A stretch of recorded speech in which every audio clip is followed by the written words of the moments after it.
Hello mga kol, welcome back sa ating channel Surplus TV. Sa bago lang sa ating channel, huwag niyong kalimutan i-like, share, and subscribe. At pindutin yung notification bell para laging updated sa ating mga susunod na video uploads kagaya nito. Huwag niyo rin kalimutan i-follow yung Facebook page natin, Surplus TV page. Ngayon mga kol, ipakita ko sa inyo yung DE64W Suzuki Every Wagon Smiley Type, color pearl white, 4x2 automatic transmission, K6A engine, 660cc. Tapusin nyo yung video mga kol para malaman nyo kung magkano ang presyo sa ganitong unit. So tara, tingnan natin.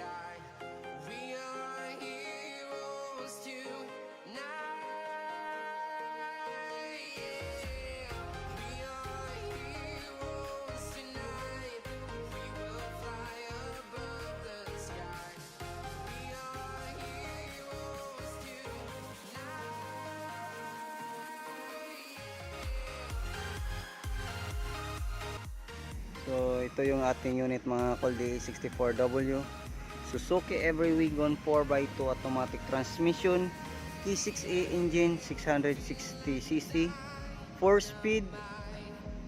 So with auto leveling system. So ito yung kanyang headlight. Ang tawag namin nito is 3 layer o yung may auto leveling system po. Ito yung ating headlight, low, at saka ito yung ating high beam. So separate po sila. So sa old na o sa unang model na unit, yung ating headlight, isa lang po sila sa high and low, yung halogen type. So dito, ito yung ating park light or yung ito yung ating signal light. So meron tayong fender light. So yung gulong natin is 13 inches original Japan mag wheels. So yan, original Suzuki.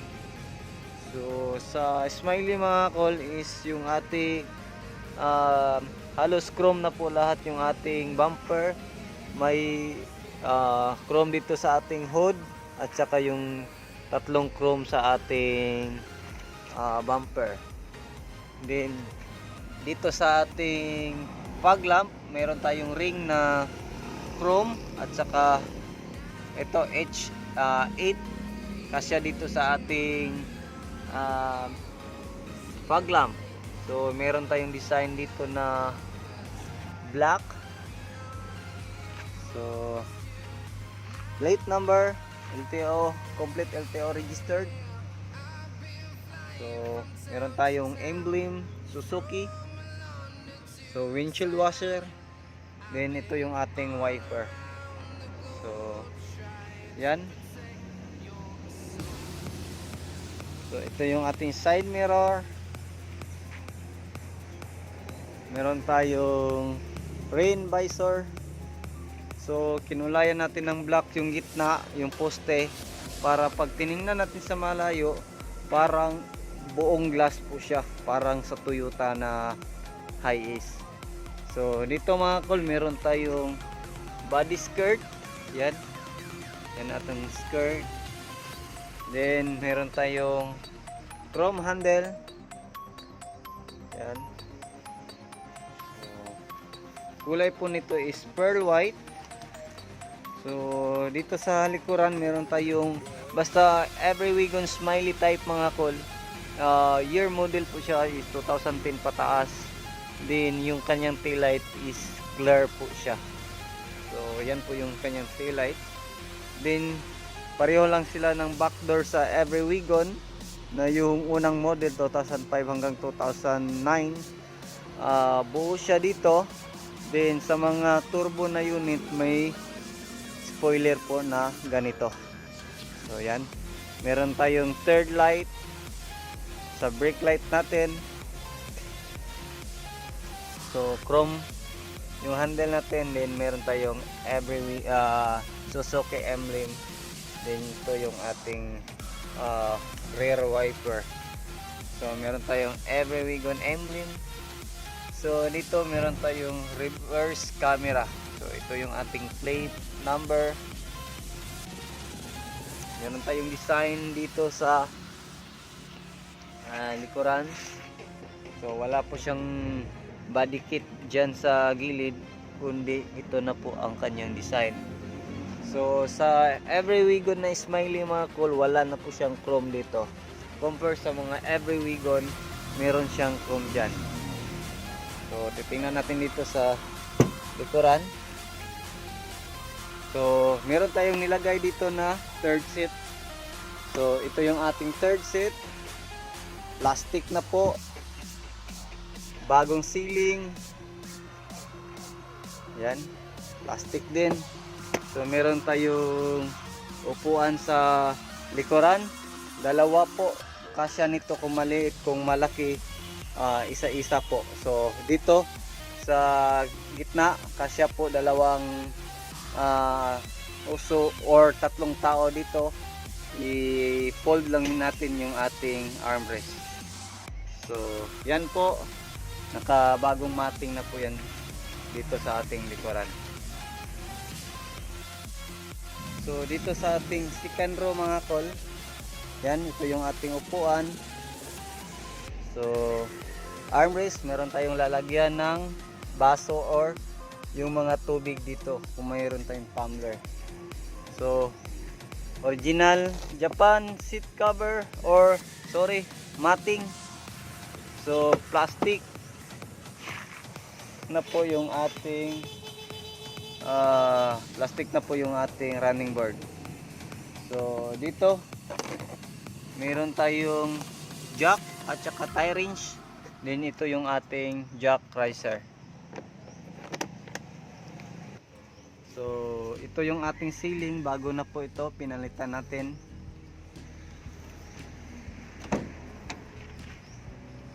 So yan, power window na po siya lahat mga kol. Yan yung fold natin, makita natin sa previous mga vlog natin, yung auto fold ng ating side mirror, lens adjuster, yan, left and right, then lock ng ating power window. So power window front, left and right, then power window rear sa ating sliding, left and right. So dito push on slider kung gusto nyo mag automatic slide yung, or pag open lang nyo konti, mag open kay konti, mag slide, auto slide yung ating sliding door. So katulad nito, try natin. Yan, push lang natin, so gumana na yung ating power slide. So ulitin natin. So itong unit na to mga kol is single power sliding po. So ito yung ating fog lamp switch, ito yung ating accelerator pedal, brake pedal at saka parking brake. So ito yung ating legroom. So ganun, accelerator then brake. So ito yung ating parking brake. Yan, naka parking brake siya. So wag niyong kalimutan na kung gagamit kayo ng parking brake, kasi automatic ito, pwede na kayo hindi gumagamit ng parking brake, basta make sure niya naka-park yung ating sasakyan. Pero kung medyo pahon, gamitan niyo ng parking brake. Then wag niyong kalimutan i-release yung ating parking brake para hindi masira yung ating transmission. Yung brake shoe natin hindi masira, yung transmission natin hindi masira, din yung ating turbo hindi masira. So yan. So ito yung ating shift lever. So hazard switch, then aircon switch, AC. Yan, AC. Then yung ating auto. So ayan, meron tayong lalagyan ng mga coins dito. So yung ating stereo is touchscreen stereo, 7 inches touchscreen stereo with reverse camera. Meron tayong speaker dito na maliit sa gitna. Yan. So ito yung ating steering wheel. So original Japan po yan. Meron tayong handle. Yan, passenger handle, magkabilaan. Din dito, meron din sa driver side. Sa kabila, wala na po. So meron tayong sun visor. Lalagyan ng eyeglasses kung ano yung gusto nyo ilagay na magkasya dito. Then merong mirror. So yan. So center mirror. Yung upuan natin, merong headrest, meron ding armrest. So meron tayong lalagyan dito ng tubig or kung ano-ano yung ating ilagay. So yan. So try natin paandarin yung ating makina. So yan. Dito check engine, seat belt, airbag, power steering, indicator. Pag umilaw yan, medyo yan. So yung ating cold sa gilid niya ng cold is yung ating yung ating hot or yung overheat indicator. Pag mag-overheat mga cold, mag-blink po yung H. Yan. Then yung sa gilid ng H, yan po yung ating sa brake fluid or yung ating handbrake or yung parking brake natin. So yan. So try natin paandarin. Yan, mandar na yung ating makina.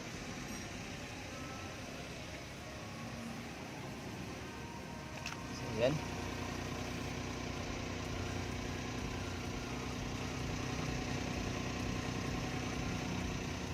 So ang ganda ng andar.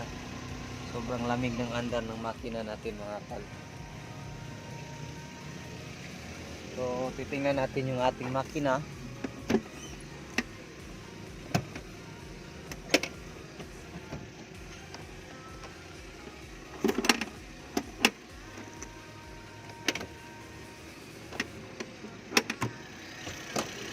Ayan.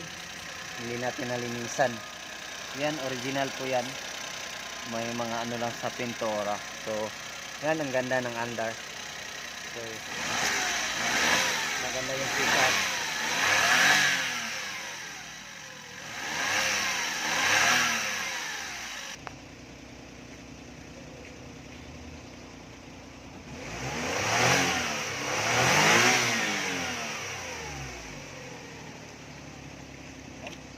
May tubig na lumabas. Yan, maganda.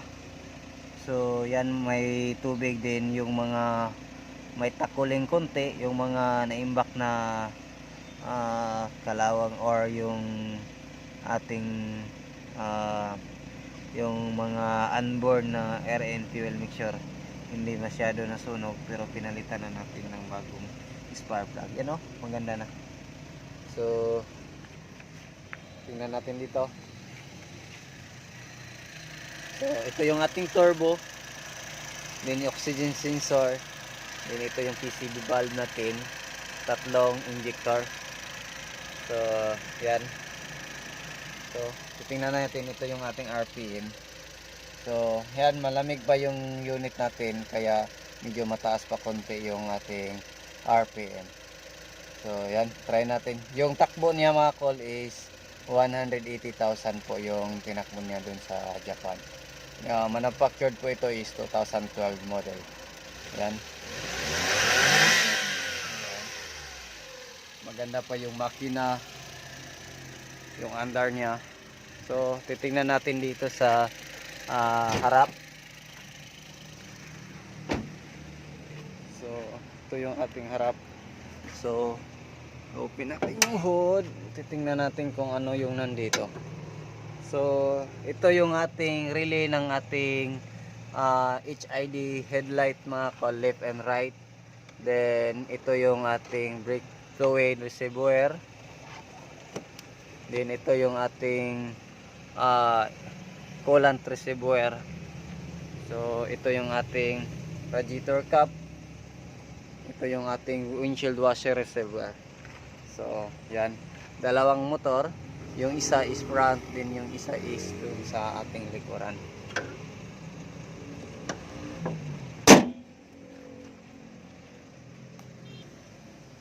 So yan yung HID na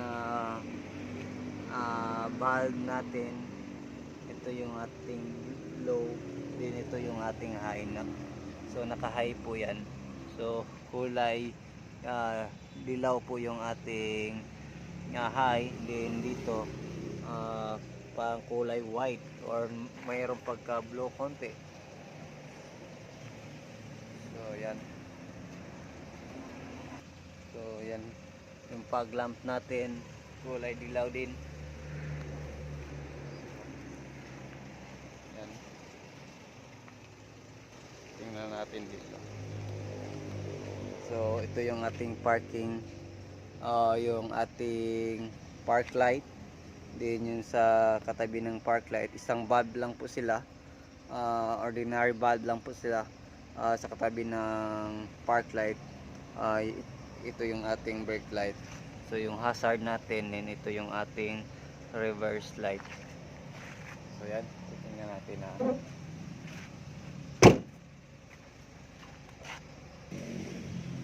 So yan, super ganda ng unit. Super kinis mga kol. Yan. Pusa po siyang nag-close. So presyo po nito mga kol sa ganitong setup, kasali na po yung third seat, magkabilaan is 305,000 pesos. So 5,000 yung third seat. So itong unit hindi kasali yung third seat is 300,000 plus 5,000 yung third seat natin. So yan, sa 300,000 natin mga kol, kayo po yung mamili ng kulay. Then ansal paint yung gamit natin. Then sa 300,000 natin, smiley type na po yung unit, naka mags po, original Japan. Then kung maganda pa yung original na seat cover, hindi na natin papalitan. Then kasali na po yung touchscreen stereo with reverse camera. So yan po, sa bago lang sa ating channel, huwag niyong kalimutan i-like, share, and subscribe yung ating channel. Then pakihit yung notification bell para updated kayo sa ating mga future video uploads na sa ganitong mga unit. So yan, super ganda, super kinis. So hanggang dito lang yung aking video for today. Salamat po sa lahat ng nanood. Ingat po kayo lagi. God bless po, and bye bye.